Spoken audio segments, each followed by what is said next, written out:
मंदिर के आराध्य मेरे सतगुरुदेव संत गोपीदास साहब के चरण कमलों में अनंत बंदगी करते हुए यहाँ उपस्थित परमात्मा के निमी प्रेमी भक्तों और प्रकाश और रश्मि साहब के ऐसे अतिथि जिन्हें मैं भक्त कहूँ ना कहूँ समझ में नहीं आता है, उनका हम हार्दिक अभिनंदन करते हैं, साहिब बंदगी और नमस्कार करते हैं। संतन के संग लाग रे तेरी अच्छी बनेगी, ऐसा ग्रंथों में कहा गया है। लेकिन ग्रंथ तो स्कूल कॉलेज में पढ़ाए जाते नहीं। स्कूल कॉलेज में यही पढ़ाया जाता है कि इंजीनियर बन जाओ तेरी अच्छी बनेगी, डॉक्टर बन जाओ तेरी अच्छी बनेगी, आईएएस बन जाओ तेरी अच्छी बनेगी। बन तो जा रहे हैं लेकिन अच्छी बन नहीं रही। जो लोग कहते हैं कि मेरा सब कुछ ठीक ठाक चल रहा है, उनके जिंदगी के नजदीक जाइएगा तो इतना खराब चल रहा है ना कि सुन नहीं पाइएगा। ये सब तथाकथित ठीक ठाक वाले जो लोग हैं ना, वो ठीक ठाक एक उनका पैमाना है जिसे वो अपने को ठीक ठाक बताते हैं। अभी हाल में एक आदमी से मिले,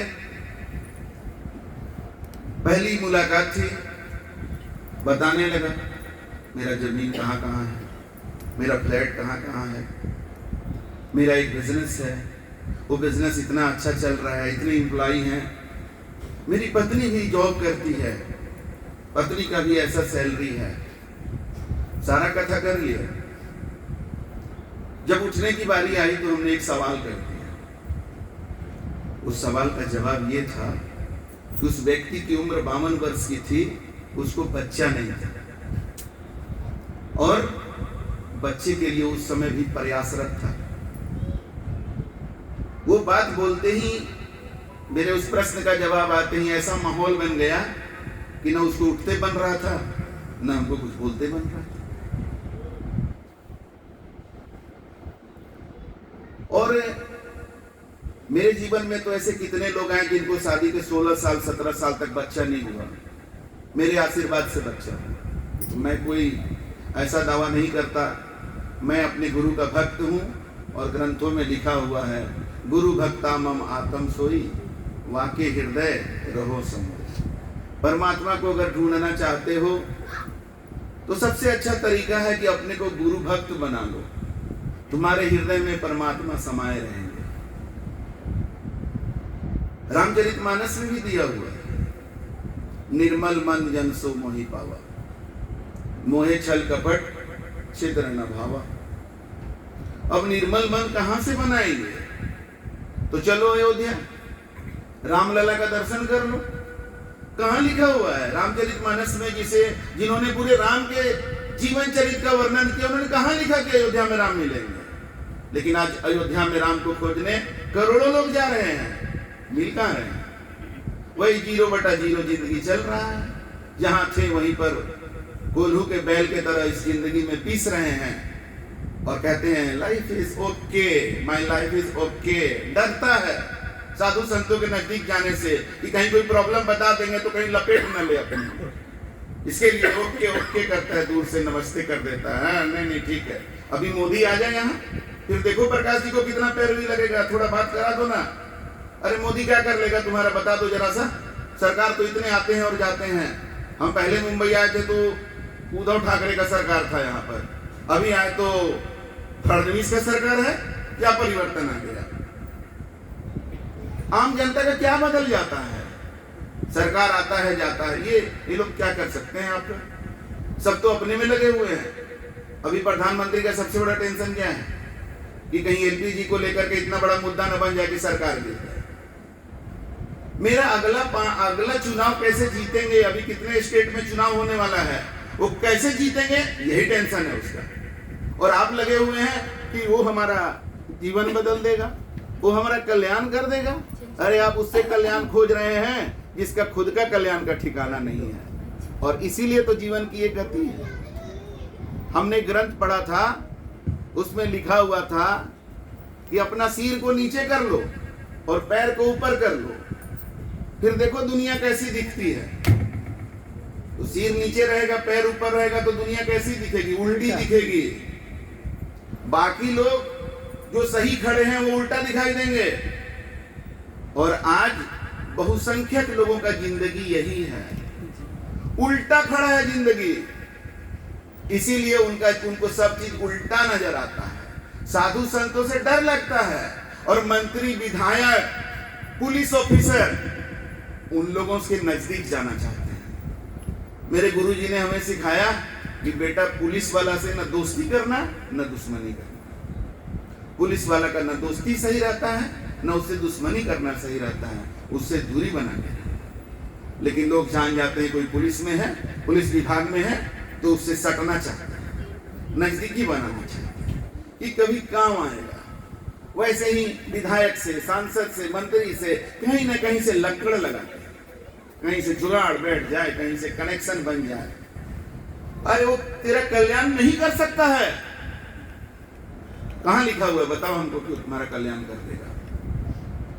कहलाते तो हैं ये जन सेवक, लेकिन जनता को अपने पैरों के नीचे रखते हैं।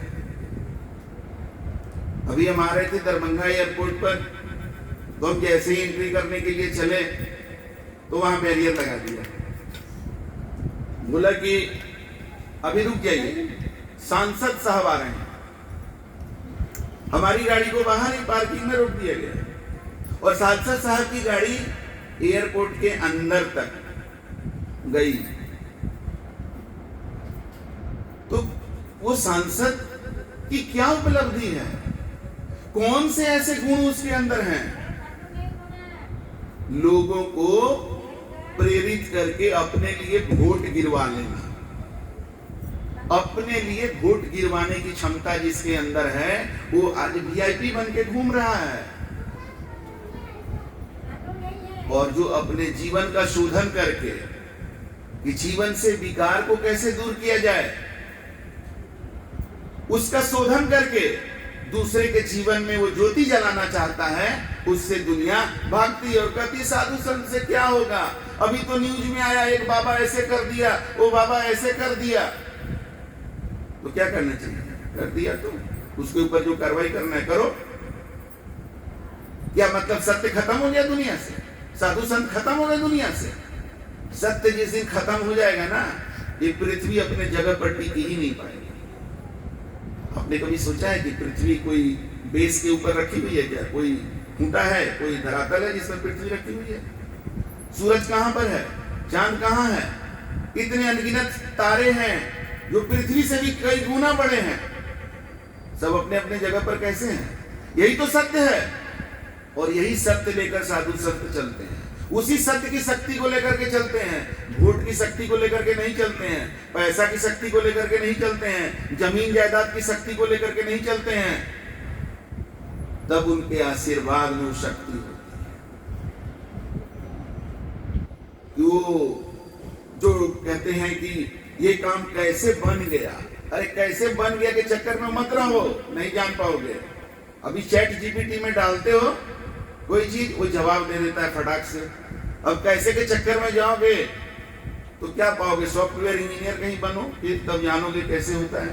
और वो सॉफ्टवेयर इंजीनियर क्या पूरा जान सकेगा क्या? कोई एक इंजीनियर के बस का चीज है क्या आर्टिफिशियल इंटेलिजेंस को समझ जाना पूरा का पूरा? और उसके पहले से तो गूगल है जो आपको दुनिया भर का जानकारी देता है। कितना बड़ा बड़ा चमत्कार आपके आपके सामने है। आप गाड़ी में बैठते हैं, मैप डालते हैं, वो बताने लग जाता है। ऐसा रास्ता बताने वाला आज तक कहां मिला? जो मुंबई में रहता होगा ना 50 साल से, वो भी गूगल के जैसा रास्ता नहीं बता पाएगा। वो आपके मोबाइल में है। कितना बड़ा चमत्कार है। तो इस चमत्कार के साथ आप खेल रहे हैं और फिर चमत्कार खोज रहे हैं। मेरे जीवन में कोई चमत्कार करने वाला मिल जाता। चमत्कार क्या होता है जरा समझ जाते। अरे चमत्कार तो यही सब है, आपके सामने तो चारों तरफ चमत्कार ही चमत्कार है। लेकिन इस जगमग के बीच में आप ये भूल जा रहे हैं कि ये सारा चमत्कार किसका किया हुआ है? ये चमत्कार मेरे और आपके जैसे मनुष्यों का किया हुआ है। अभी कोई कह रहे थे ना कि आदमी का पूजा करना, उसको हटाओ, उसको आदमी का, वो आप चले जाइए उधर। आदमी का पूजा जो है वो कैसे कर सकते हैं? अरे भाई, तो आपको ये कहीं नहीं दिखाई देता है कि सब कुछ तो आदमी ने किया है? या जितना बड़ा बड़ा देश बन गया है, भारतवर्ष जो है ये बना, इसका संविधान बना, इसका विधान बना, देश चल रहा है, कौन चला रहा है? आदमी तो चला रहा है। अमेरिका जैसा कंट्री है, कितना पावरफुल है। अभी इजराइल को देखिए, चुन चुन के कैसे मार दे रहा है, जगह बता करके मारता है, पहले ही बता देता है कि मारेंगे, जगह खाली करो, और जगह खाली करते करते जो है मार देता है। कौन कर रहा है ये सब? आदमी तो कर रहा है। और कौन कर रहा है? तो फिर किसका पूजा करना चाहिए?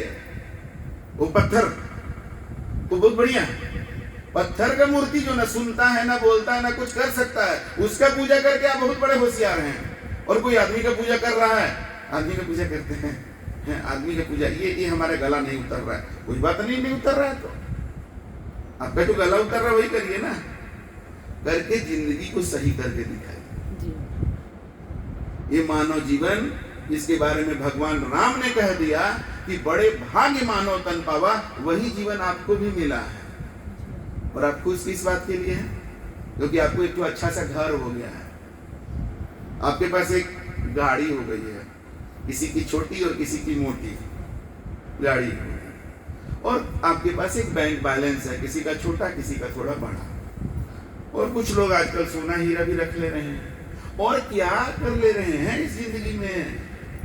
तो ये सब चीज जो आपने कर लिया, अब इसका कंपैरिजन करिए, इस अपने उपलब्धि को जरा तौलिए, ये कितनी बड़ी उपलब्धि है। अरे जानवरों को तो जमीन की जरूरत ही नहीं है, जानवरों को घर बनाने की जरूरत ही नहीं है, सांप को बिल मिल ही जाता है, बंदर को पेड़ मिल जाता है, और बंदर को अगर एक अच्छा फ्लैट बना के दे दीजिएगा तो रहेगा क्या उसमें? नहीं रहेगा, उसका जरूरत ही नहीं है। और जानवरों को भोजन भी मिल जाता है, और कपड़ा पहनने की जरूरत नहीं है उसको, ज्वेलरी की जरूरत है क्या जानवरों को? तो इस तरह का चीज अगर आप कर ही ले रहे हैं, रोटी कपड़ा और मकान, तो ये कौन सा बड़ा उपलब्धि हो गया? ये जीवन को किस बात के लिए आप कर रहे हैं कि बहुत अच्छा मेरा जीवन चल रहा है?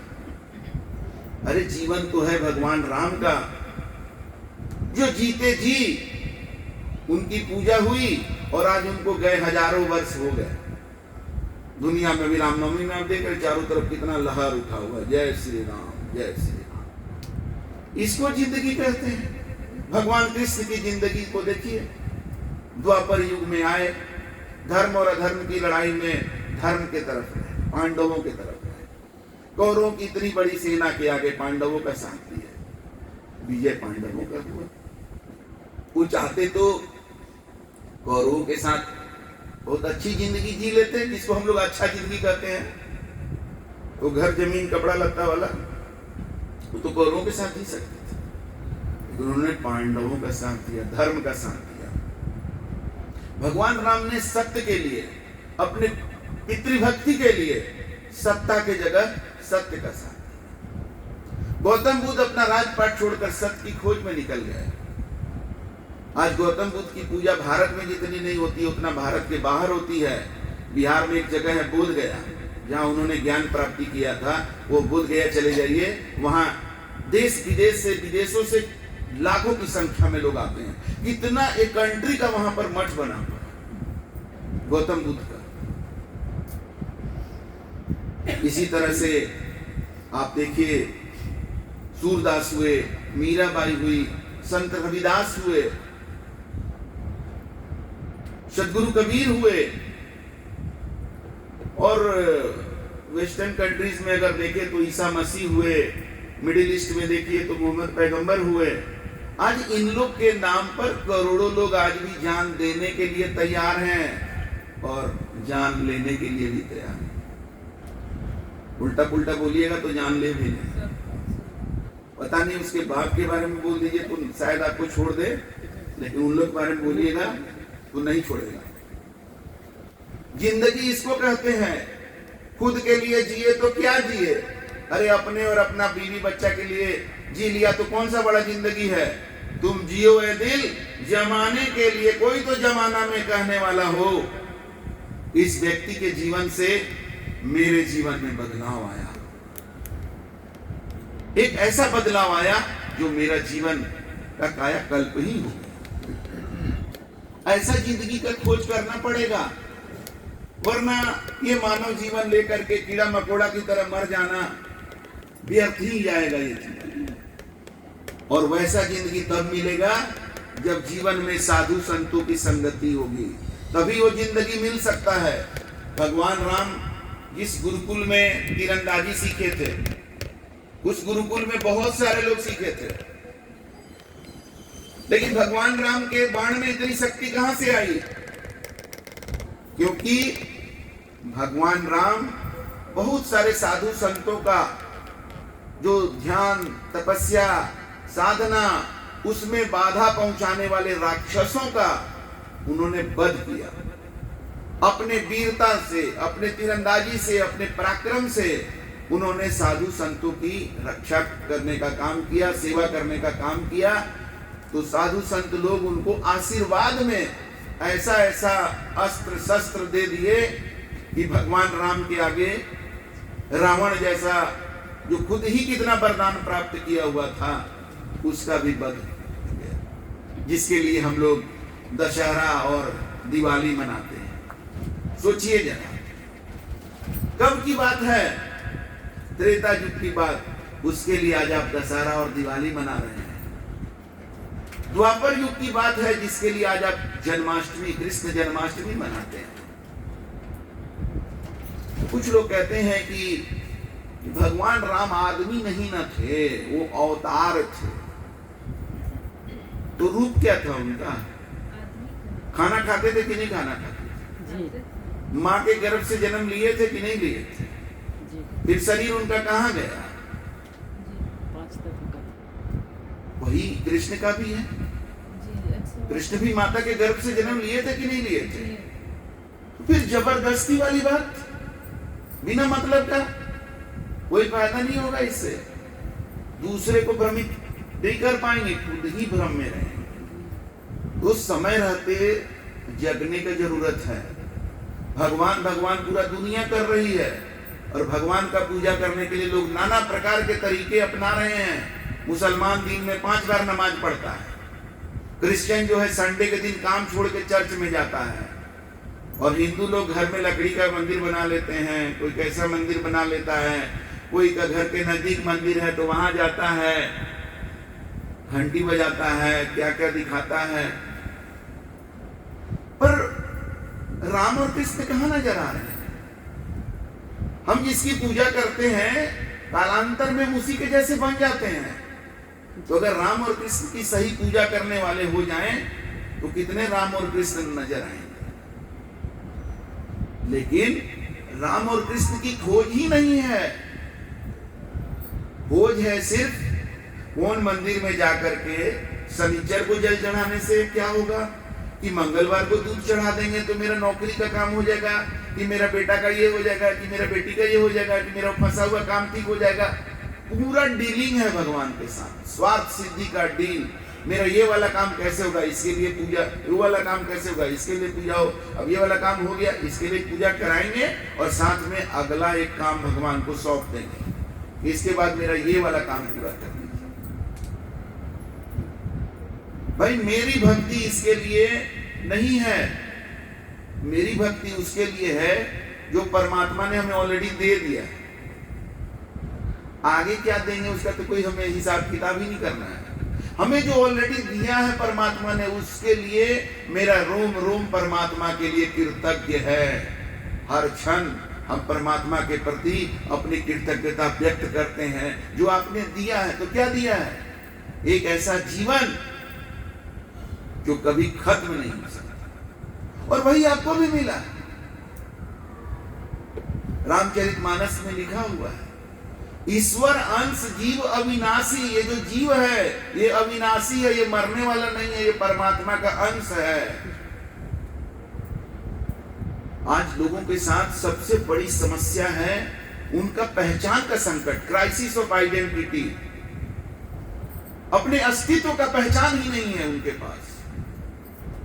कोई अपने पहचान को बनाना चाहता है कि मैं फलाने खानदान का हूं, मेरा खानदान आप नहीं जानते हैं।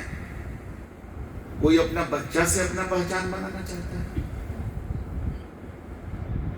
अभी हमारे राजेंद्र ठाकुर की बेटी जो है फूड सिक्योरिटी ऑफिसर बन गई है। अब वो दिन भर उसी का पेपर में कहाँ आया है, ये आया हुआ है, उसी में मगन रहता है। अब देखो, अरे क्या हो गया, बड़ा बात हो गया?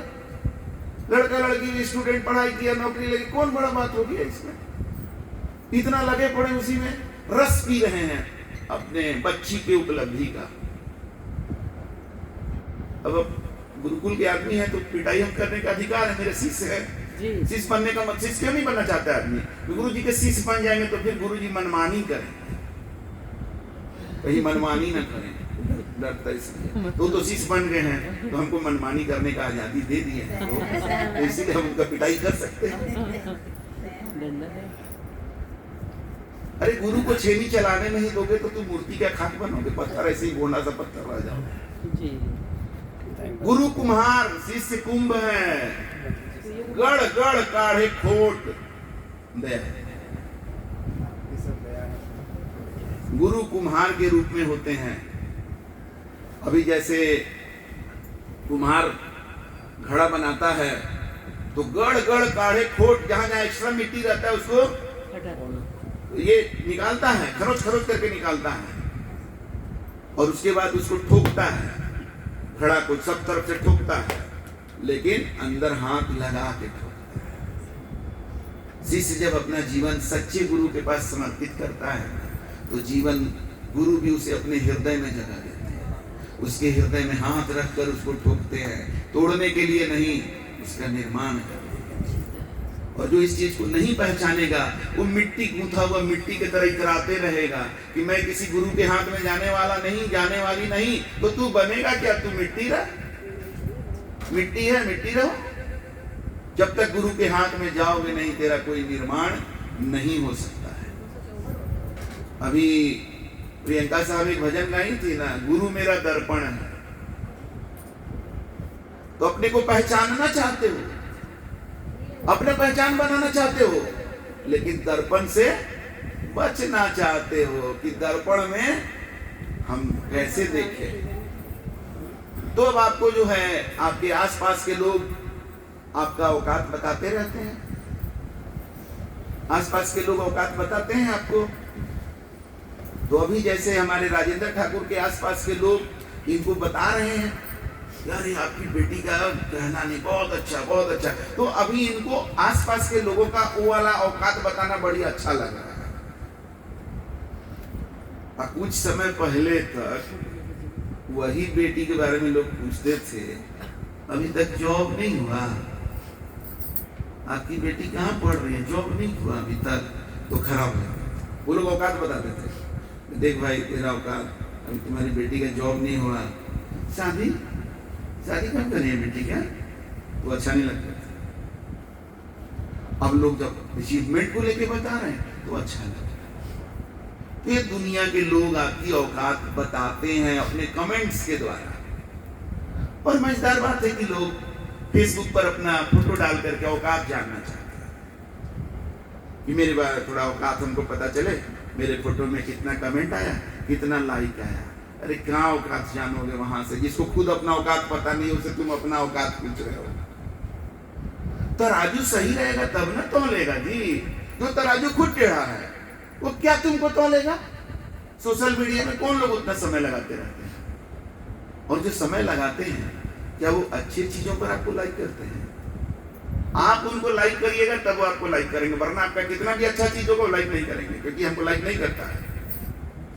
बदला बदली है, तो तुम भी लगे रहो दिन भर लाइक करते रहो, तब तुम भी कुछ डालोगे कि आज हम खिचड़ी खाए हैं, शनिवार को हम खिचड़ी खाए हैं, फोटो देखो कितना लाइक मिलेगा।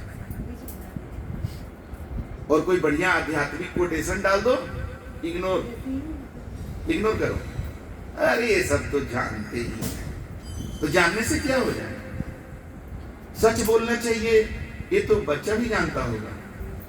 अंबुज का कोई दोस्त आया है, कौन है, क्या नाम है बेटा? यश नाम है। अच्छा एक और छोटा बच्चा जा रहा है क्या? वो बच्चा जा रहा है क्या? थोड़ा देर 1 मिनट रुक दीजिए। क्या नाम है बेटा? अभी रुको रुको रुको रुको अभी। अच्छा बेटा, झूठ बोलना चाहिए कि सच बोलना चाहिए? देख लीजिए कितना साल इसका उम्र है उसकी, मम्मी बता दीजिए जरा। अभी आप बता दीजिए। 6 साल का बच्चा को पता है सच बोलना चाहिए। 60 साल पार हो जाता है, सच बोलने का जिंदगी नहीं होता है भाई।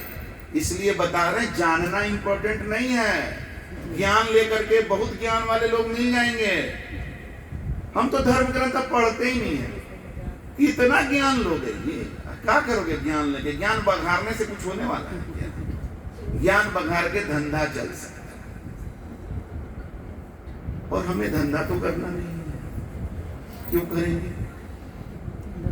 हमें जीवन बदलना है, और जीवन बदलता कैसे है? जो अपना जीवन बदलेगा वही दूसरे का जीवन बदल सकता है। आप भला तब जग भला, हम बदलेंगे तब जग बदलेगा। हम बिना बदले जग को बदलना चाहेंगे, नहीं बदलेगा।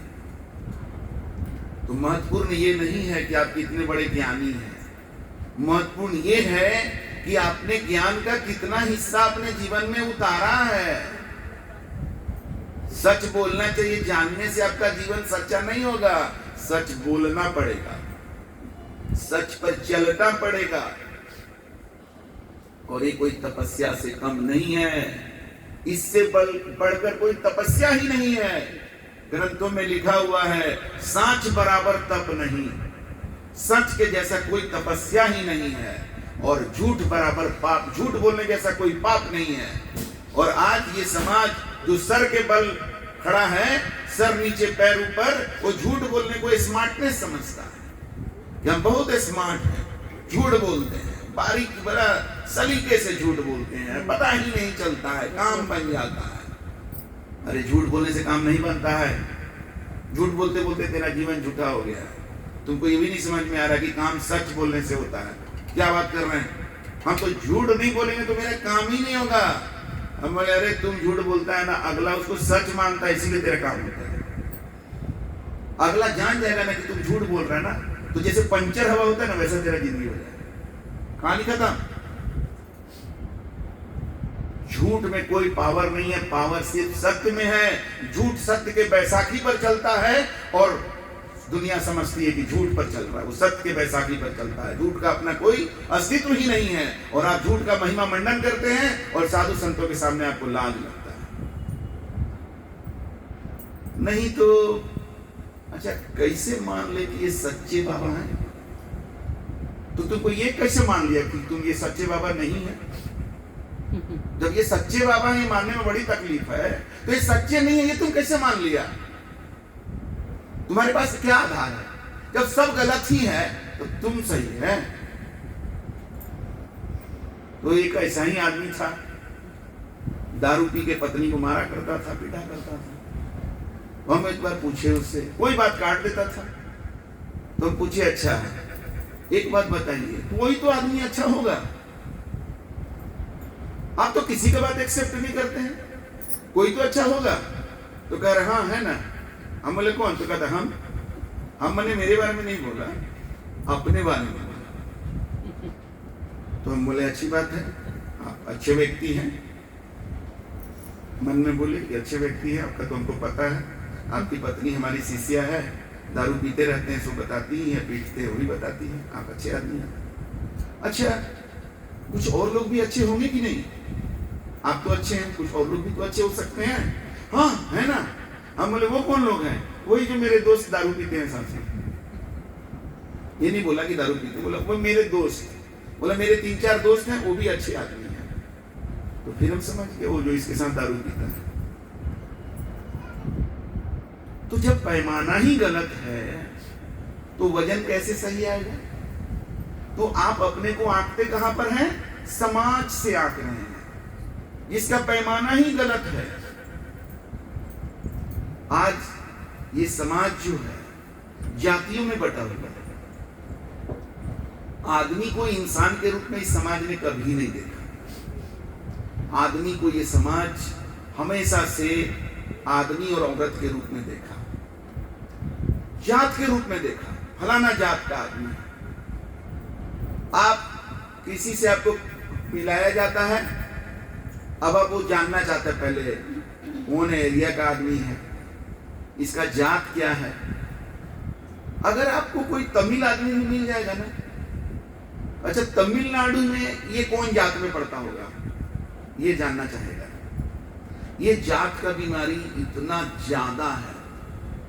अब इस समाज में जो लोगों को पैसे से आंकता है, आपका अपना घर है कि किराए के घर में रहते हैं। जैसे आपने कहा कि किराए के घर में रहते हैं, आपका ग्रेडिंग डाउन, किराए के नीचे नीचे नीचे। जैसे आपने कह दिया अपना घर थोड़ा ऊपर किया, फिर रुका, फ्लैट है कि बंगलो है, मकान है कि फ्लैट, फ्लैट है वही रुक गया, फ्लैट कर दिया वही। नहीं मेरा अपना बंगलो है ऊपर, कहाँ है कैसे, अब सोच रहा किसी घर का उस कैसे आएंगे, बंगलो हो गया उसका, अब उसे नजदीक जाना चाहिए। गाड़ी कौन सी गाड़ी है, इन चीजों से आंक रहा है आपको। तो जब आपके पास ये सब चीजें होती है ना, तो आप बड़ा अच्छा फील करते हैं। आंको ना, हम तो पास कर रहे हैं। तो कहाँ पास कर रहे हो तुम, किसके पास कर रहे हो? परमात्मा के पास थोड़ी पास कर जाओगे ये सब चीज से, वहां ये सब चीज काम नहीं आएगा। ये सब चीज तो यहीं पर काम आएगा ना। परमात्मा के पास क्या काम आएगा? आपके पास परमात्मा के काम का क्या चीज है? प्रेम और भक्ति ही तो है। और वो प्रेम और भक्ति का पाठ कहाँ पढ़ेंगे आप?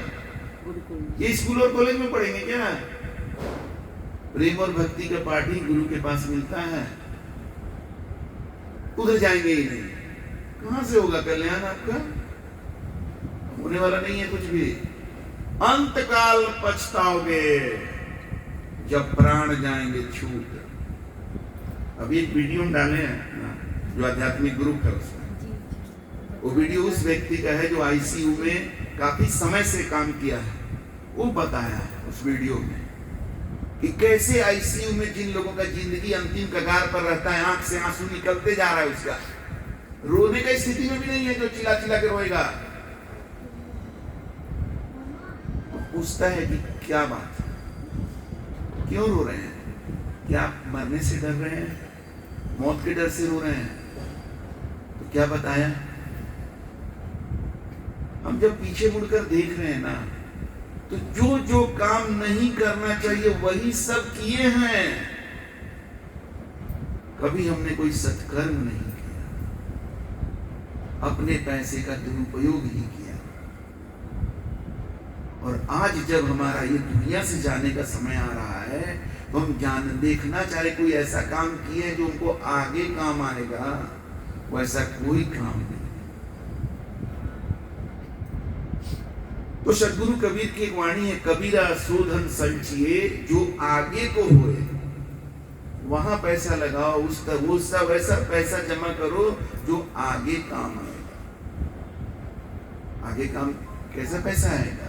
अरे जो पैसा इधर से लगाते हैं और दूसरी तरफ कुछ पाते हैं, वो आगे क्यों काम आएगा? जब गन्ना में से जूस निकाल लिए तो आगे क्या काम आएगा? इधर दिया इधर ले लिया तो क्या काम आएगा आगे?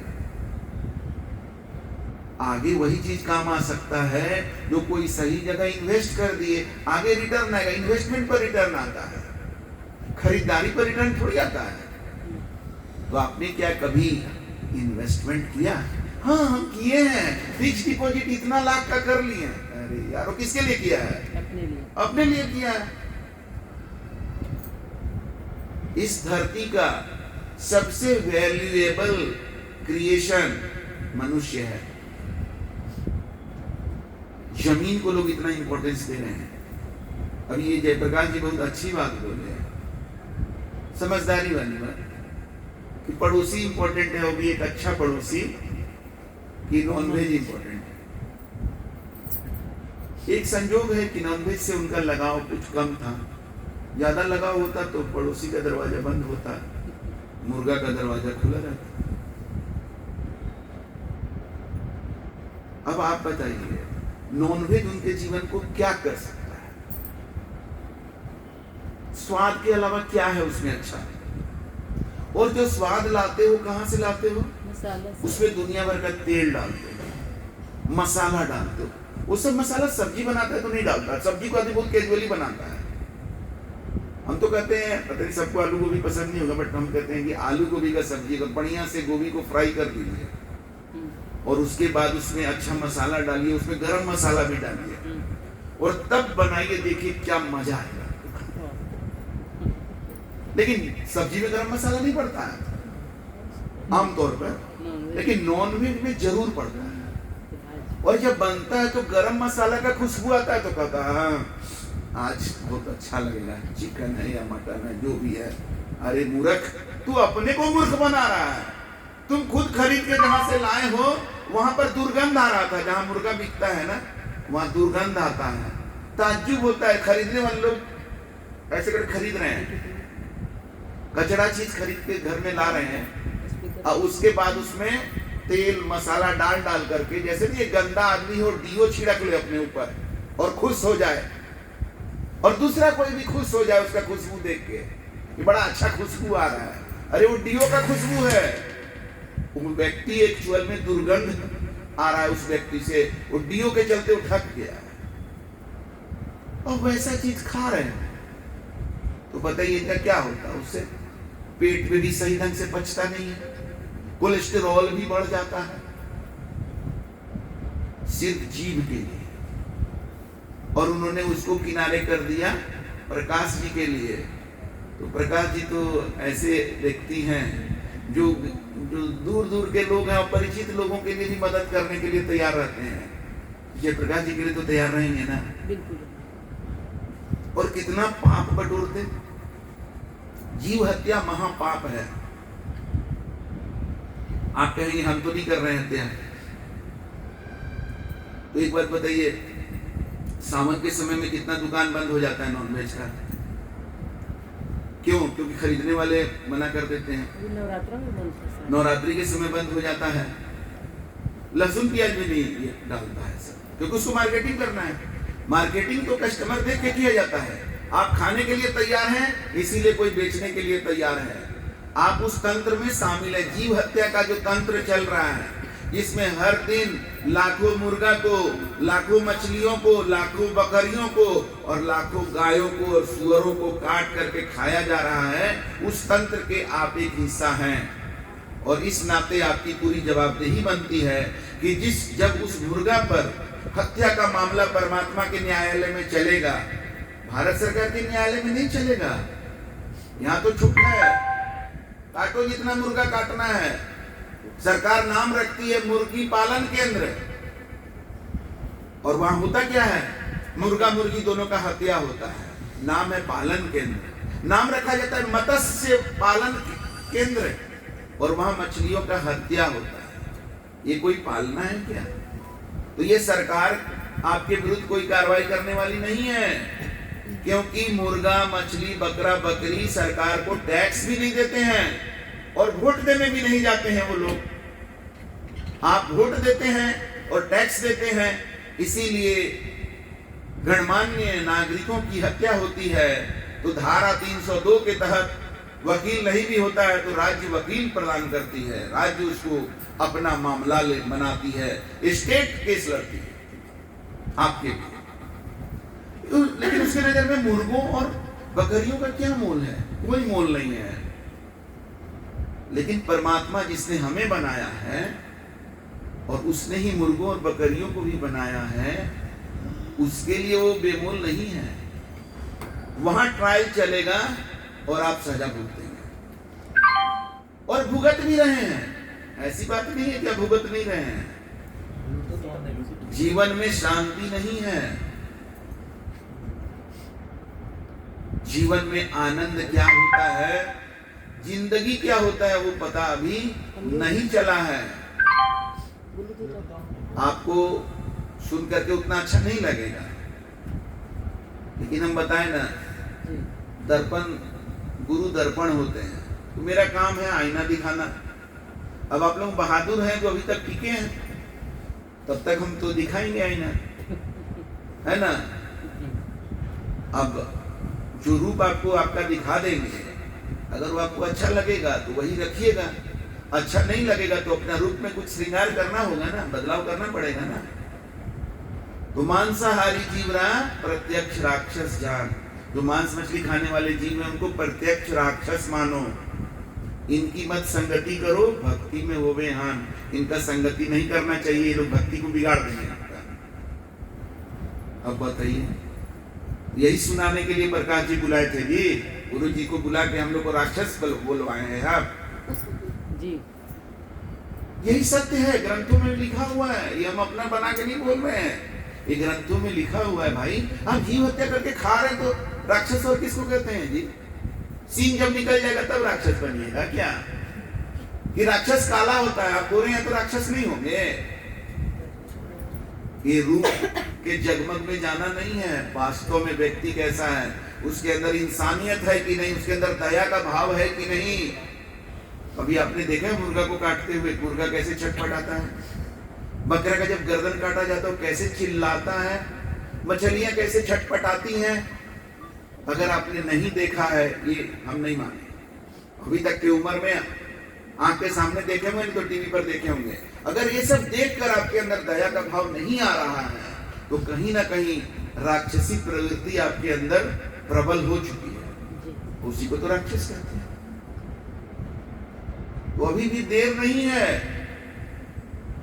भगवान के घर देर है, अंधेर नहीं है, अभी ज्यादा देर नहीं हुआ है। जितना लोग भी यहाँ मौजूद हैं, बैठे हुए हैं, आपके अंदर इतना साहस है कि अभी तक मेरा बात सुन रहे हैं। हमें पता है कि यहाँ ऐसा व्यक्ति नहीं जो खाना खाने के लिए रुका हो। सब गांव देहात में होता है तो बहुत लोग बोलता है अच्छा बेटा सुन ले, खाना खा के जाना है। यहाँ ऐसा व्यक्ति नहीं होगा। तो आप लोग सुन रहे हैं ना, तो आप लोग के अंदर साहस है, तो एक कदम और बढ़ाइए। आज के बाद से मांस मछली अंडा बकरा बकरी गाय सुअर खाना बंद कर दीजिए। कुछ हम गाय नहीं खाते हैं तो क्या, गाय को भी काटता हो तो खून निकलता है कि नहीं निकलता है, मांस निकलता है कि नहीं निकलता है, हाड़ मांस से गाय भी बनी है, बकरा भी बना है। गाय नहीं खाते हैं तो बकरा क्यों खाते हैं, मुर्गा क्यों खाते हैं? उसको मार करके उसका चमड़ा उधेड़ देते हैं और उसका टुकड़ा टुकड़ा करके खा जाते हैं। और अपना बच्चा का उंगली में अगर थोड़ा सा खरोच आ जाता है, ब्लड निकल जाता है, ओ हो मेरा बेटा मेरा बच्चा, और उसका निकलता है तो दर्द नहीं होता है। मुर्दा को लोग घर से बाहर कर देते हैं, जल्दी से अंतिम संस्कार करो, छुतका लग गया है, नहाओ, 12 दिन का कर्मकांड करो। आदमी का मुर्दा शरीर के लिए, वो भी किस आदमी का? अपने परिवार के आदमी। कई बार वो व्यक्ति वो होता है जो अपने खून पसीना की कमाई से घर को बनाया होता है, उसी घर में उसको रहने नहीं दिया जाता है, जल्दी निकालो इसको। और उसके बॉडी को निकालने के बाद घर को धोया जाता है और उसी घर में छुतका खत्म होने के बाद मरा हुआ जानवर का मांस लाया जाता है। मरा हुआ आदमी से छुतका हुआ और मरा हुआ जानवर का जो है मांस घर में आ रहा है, किचन में जा रहा है और फाइनली पेट में जा रहा है और उसी से ब्लड बन रहा है, विटामिन ए विटामिन बी कर रहा है। तो जब तुम्हारा शरीर ही जो है मुर्दा से बना हुआ है तो कौन सा पूजा, कौन सा भक्ति? जहां जाओगे उस जगह को अशुद्ध ही करोगे। तुम्हारे मंदिर जाने से मंदिर भी अशुद्ध हो जाएगा, नहा लेने से थोड़ी हो जाएगा, चंदन सोप लगा लेने से, फलनवा साबुन और डीओ लगाने से नहीं होगा। अंदर जा चुका है मामला, बाहर का मामला नहीं है, अंदर का मामला है, ब्लड में जा चुका है मुर्गा। आज से अगर आप लोग मांस मछली सब छोड़ दीजिएगा ना तो 6 महीना लगेगा आपका ब्लड साफ होने में। 6 महीना में आपका ब्लड बदल जाएगा, मुर्दा का ब्लड फिर नहीं रहेगा, सब चेंज हो जाएगा। तब आपको पता चलेगा सात्विक जीवन होता क्या, अभी तो पता ही नहीं है। उसी तरीका से जब जीवन में अपने अनेकानेक गलतियों को जब ये वाला त्याग करेंगे ना, तब आपके जीवन में एक शांति भी अनुभव होगा। इसके बाद जो लोग नशा करते हैं अपने अशांति को मैनेज करने के लिए, तो जब नशा का त्याग करेंगे ये समझ करके, जब गुरु से ये ज्ञान मिल जाता है कि हमारे गलतियों के चलते मेरा जीवन डिस्टर्ब है, दारू और सिगरेट हमें थोड़े देर के लिए भूलने में मदद कर सकता है, लेकिन समस्या का समाधान नहीं है। वो समस्या को जड़ से समाप्त करना है तो हमें अपने को सही करना पड़ेगा, अपनी गलतियों को दूर करना पड़ेगा। जब आदमी ये समझ जाता है तब उसके जीवन से गलतियां दूर होती हैं, तो एक अलग शांति और आनंद आता है। लेकिन अपने को गलत मानना ही तो बहुत बड़ी समस्या है कि हम कैसे मान लें कि हम गलत हैं। हमसे अच्छा कौन है दुनिया में जी? अब समझा रहे हैं हमको कि हम गलत हैं। क्या हो गया, मांस मछली खा लिए तो और थोड़ा सा नशा कर लिए तो क्या मतलब इतना बुरा आदमी हो गए? आप एकदम से हमको ऐसे बोल रहे हैं। अरे भाई, अभी तो ये कुछ भी नहीं है, ये तो प्राइमरी क्लास अभी चल रहा है। ये प्राइमरी क्लास है। मांस मछली छोड़ देंगे, नशा का त्याग कर देंगे, तब आप अध्यात्म के गुरुकुल में प्राइमरी क्लास पास करिएगा। अभी इसके आगे बहुत एडवांस कोर्स है। तब आपको जब सत्य पर अपने जीवन को आधारित करेंगे, जब आपके जीवन का आधार सत्य हो जाएगा, तब आपके जीवन में सच्चित से उत्पन्न आनंद, जिसको सच्चिदानंद कहते हैं, सदा का आनंद जिसको कहते हैं, कभी खुशी कभी गम वाला जिंदगी में तो अभी अब है ही। सदा का आनंद तब आएगा जब आपका जीवन सत्य के आधार पर टिकेगा, क्योंकि शाश्वत सिर्फ सत्य है, बाकी सब नश्वर है। सत्य ही है जो सदा रहेगा। तो जो सदा रहेगा उस पर आपका जीवन टिका रहेगा, तब तो आपका आनंद भी सदा रहेगा। आपका जीवन तो गलत चीज पर टिका हुआ है, तो उससे जो आनंद आ रहा है वो थोड़ी देर बाद खत्म हो। तो जीवन में सदा आनंद और सदा शांति चाहते हैं, तो उसका एक और एकमात्र तरीका है अपने जीवन को सत्य पर आधारित करना पड़ेगा। और यही सत्य की खोज के लिए गौतम बुद्ध निकले थे। आखिर जीवन का सत्य क्या है? तो कुछ सत्य हम आपको बताएंगे, उस सत्य पर गौर करिएगा और उसको धारण करना होगा आपको। जैसे जीवन का एक सबसे बड़े सच्चाई में से एक सच्चाई है कि ये जीवन परमात्मा का दिया हुआ है। आपने इसके लिए कुछ कर्म नहीं किया है, परमात्मा का दिया हुआ है। हमारे अजय जी बड़े कर्मवादी हैं, कहते कर्म से ही, गुरु जी भी तो बोलते तो बड़े चालाक हैं, स्मार्ट हैं। सही बात है, हम बोले कि भाई सही बात बोल रहे हैं। गुरु जी भी कहते हैं कि तुमको चलना पड़ेगा, तो चलना मतलब क्या, कर्म ही तो हुआ। तो गुरु जी भी तो कहते हैं कि कर्म करोगे तभी मिलेगा। हम तो वही बात कर रहे हैं। नहीं, एक अध्याय मिसिंग है। कर्म करने के लायक हम कैसे हैं, ये कृपा है। परमात्मा की कृपा का मतलब ये नहीं होता है, ये गुरुकुल का कोई आपको ये नहीं समझा रहा है कि हमारे ऊपर गुरु की कृपा है तो हम कुछ नहीं करते हैं और सब कुछ हो जाता है। कृपा का मतलब होता है कि हम करने के लायक हैं, यही तो कृपा है। यही चीज हमने बताया कि मेरे जीवन का भक्ति का आधार मेरा क्या है। जो चीज हमारे पास है, हमें जो चाहिए उसके लिए मैं भक्ति नहीं कर रहा हूं, जो चीज मेरे पास है। और क्या है मेरे पास? जीवन, और वही तो आपके पास है। तो सबसे पहला स्टेप है अपने जीवन के लिए परमात्मा के प्रति कृतज्ञता का भाव रखना। भाव का अभाव है, इसीलिए जिंदगी में खुशियों और शांति का अभाव है। खुशियां और शांति मटेरियल चीजों से नहीं मिलेगी। वो एक अवस्था है, वो एक आंतरिक स्थिति है, वो अंदर से ठीक हो गए तभी वो मिलेगा। तो पहले हमें अपने भाव को ठीक करना पड़ेगा। तो सबसे पहला भाव जो हमारे जीवन में होना चाहिए वो परमात्मा के प्रति कृतज्ञता का भाव होना चाहिए। थोड़ा सा सोचिए ना, ये जिंदगी पाने के लिए आपने क्या किया है जो आपको ये जिंदगी मिला है? बताइए जरा सा, कितना पैसा लगाए हैं जिंदगी पाने के लिए? तो आपको जवाब मिल जाएगा। इस सारा जितना भी जीवन है, चींटी का जीवन, कीड़ा मकोड़ा का जीवन, पेड़ पौधों का जीवन, सब प्रकट हुआ है सत्य से, निकलता जा रहा है, चलता जा रहा है ये जीवन का चक्र। इसके पाने के लिए कोई कुछ ना किया है, ना कर सकता है, कर ही नहीं सकते हैं आप। जो सांस ले रहे हैं ऑक्सीजन फ्री में आपको मिल रहा है, इसके लिए आपने क्या किया है? जो आप पानी पी रहे हैं उसके लिए आपने क्या किया है? इन सब चीजों के प्रति भाव अपना बदलना होगा। कृतज्ञता का भाव सबसे पहला, ये जीवन परमात्मा का दिया।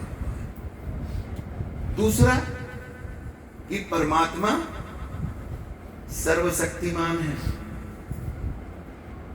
और सर्वशक्तिमान एक होता है, अनेक नहीं होता है। तो 10 भगवान अगर आप बना के रखे हैं ना, तो आपका कोई भगवान सर्वशक्तिमान नहीं है, और भगवान सर्वशक्तिमान होता है। और जो सर्वशक्तिमान नहीं हो, भगवान नहीं है।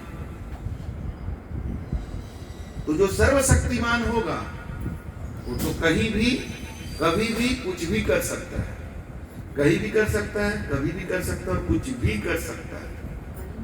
तो आपका स्थिति कितना भी खराब क्यों ना हो, आपकी भक्ति अगर सही है तो आपका परमात्मा कभी भी कुछ भी कर सकता है। और आपकी पूजा कैसी होनी चाहिए? जैसे वो परमात्मा सब जगह है, हर समय है, तो आपकी पूजा भी हर समय हर जगह होनी चाहिए। किसी खास जगह में जाके पूजा करेंगे, इसका मतलब आपका भगवान का टावर वहीं काम करता है। पूजा हर समय हर जगह अनवरत करते रहना है, क्योंकि मेरा परमात्मा जो सर्वशक्तिमान है वो सर्वव्याप्त भी है। इसीलिए पूजा हर समय हर जगह चलेगा, तो कृपा भी हर समय हर जगह बरसते रहेगी आपके ऊपर। याद शब्द को पलट के देखिए क्या बनता है। याद को उल्टा करिए तो क्या बन रहा है? दया। याद करते जाओ, दया बरसते जाएगी। लेकिन तुम चाहते हो कि याद करें रुपया को और दया बरसे परमात्मा की तरफ से, नहीं होगा। जिसको याद करोगे उसी की दया बरसेगी। तो पत्थर को याद करोगे तो क्या दया बरसेगा? तू पानी को याद करता है, नदी को, तालाब को, क्या दया बरसेगा? पेड़ को याद करता है, एक वट सावित्री पूजा होता है, इसमें पेड़ की पूजा करते हैं और पेड़ से पति का रक्षा मांगते हैं। वाह, क्या हो गया आदमी? पेड़ से मांग रहा है अपना पति का रक्षा करिए मेरा। तो पेड़ में भगवान नजर आ जाते हैं, नदियों, तालाबों में, पहाड़ों में। कुंभ मेला में जाता है ना, गंगा नदी में स्नान करके पाप धुलने के लिए। अरे भाई, अगर गंगा नदी में स्नान करने से पाप धुल जाता तो सबसे पहले उसमें जो मछली सब है उसका पाप धुल जाता, वो प्रकट हो जाती, आदमी का जन्म नहीं जाता। ये सब शॉर्टकट से कुछ होने वाला नहीं है। जाओ गंगा नदी में स्नान करो, अच्छी बात है, लेकिन ये सोच के अगर कर रहे हो कि पाप धुल जाएगा, ये बेवकूफी वाली बात है। पाप वैसे नहीं धुलता। तो यहाँ वहां जहां तहां भगवान तो दिख जा रहे हैं, लेकिन माता पिता में नहीं दिख रहे हैं। भाई, माता पिता में क्यों नहीं दिखते हैं? भगवान का जो तुम्हारा परिकल्पना है कि भगवान रचने वाले हैं, तो तुम्हारे शरीर की रचना तो माँ के पेट में हुई है, काहे नहीं तुमको भगवान दिखते वहां? और उस रचना का दूसरा पार्टनर हमारे पिता होते हैं, तो पिता में काहे नहीं भगवान दिखता है? ब्रह्मा जी काहे नहीं दिखते हैं पिता में? और अगर माता पिता में जिसको ब्रह्मा विष्णु नहीं नजर आ रहे हैं, उसको दुनिया में कहीं नहीं नजर आए, खोजते रहे कभी नहीं। तो हमें अपने जीवन को इन सत्य पर आधारित करना होगा कि परमात्मा सर्वशक्तिमान है और वो एक है, और वो सर्वव्याप्त भी है, और वो समदर्शी है, सभी को समान दृष्टि से देखता है।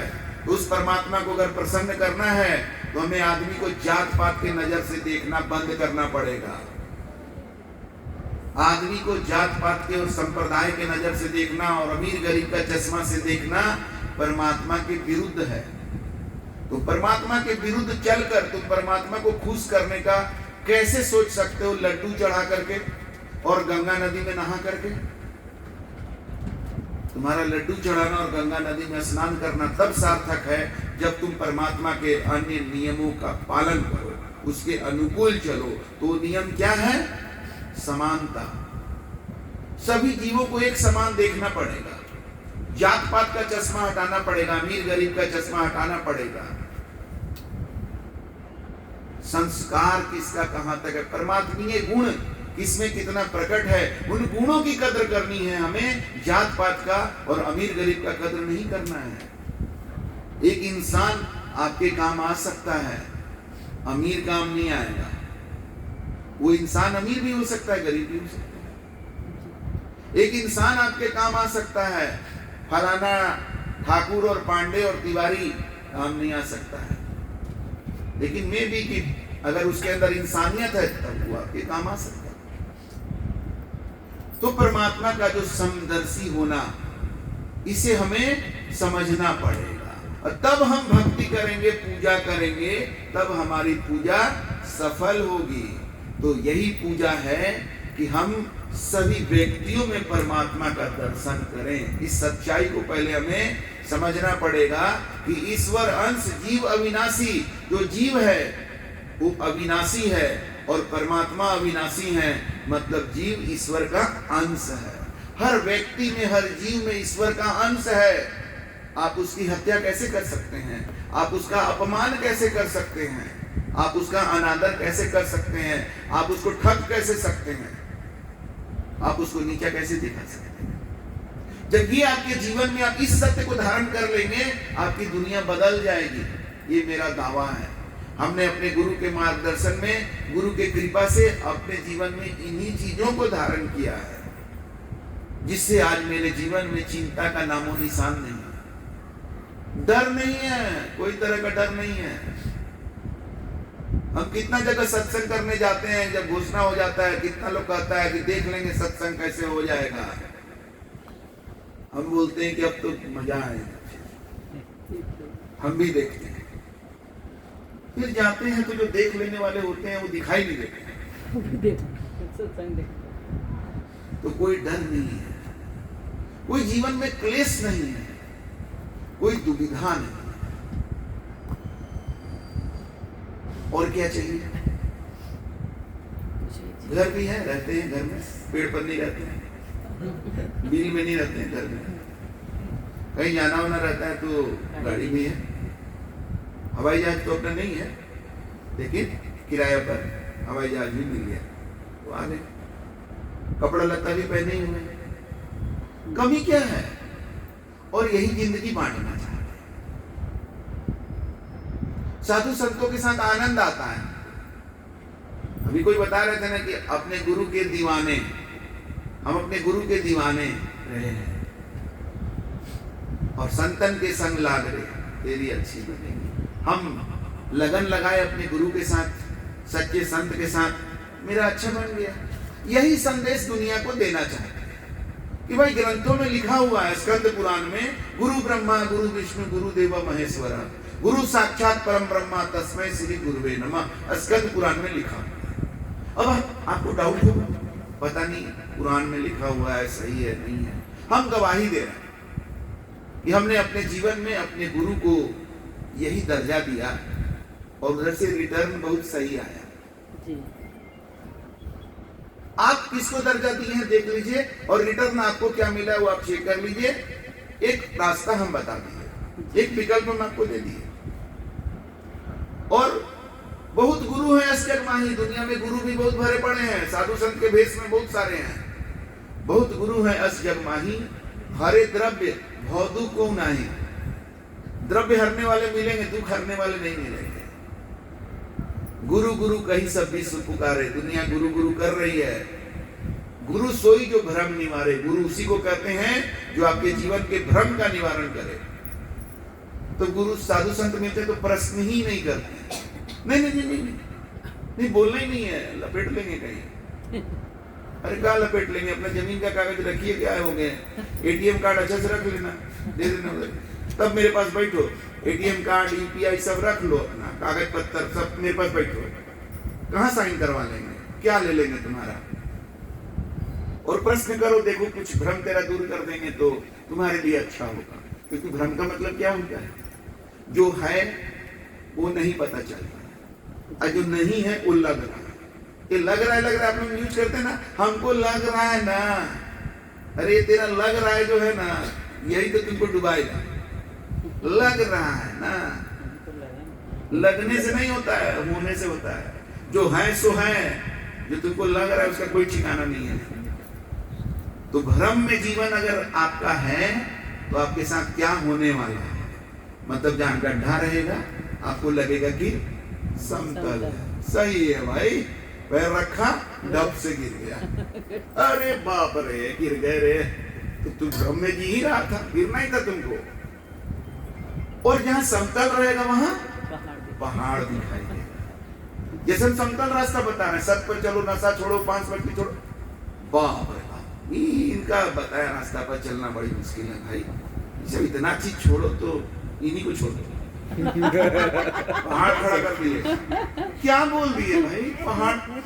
हम तो सीधा रास्ता बता रहे हैं, लेकिन भ्रम में जी रहे हो, इसीलिए मेरा बताया सीधा रास्ता तुमको, जहाँ समतल है वहां पहाड़ लग रहा है। आज जो तुमको मांस मछली खाने के लिए इनवाइट करेगा ना, बहुत अच्छा दोस्त नजर आएगा। जहाँ गड्ढा है वहां क्या नजर आ रहा है, बढ़िया लेवल एकदम। नशा के लिए जो बुला रहा है लेवल, चलो एकदम। जो सहेली सब हमारे रश्मि जी की जो है पार्टी वार्टी करते रहती हैं, झूठ मूठ का टाइम वेस्ट, मेरी साड़ी तेरी साड़ी, मेरा ये पति तेरा पति, बिना मतलब का कुछ नहीं होने वाला है। कोई एक दूसरे को काम आने वाला नहीं है।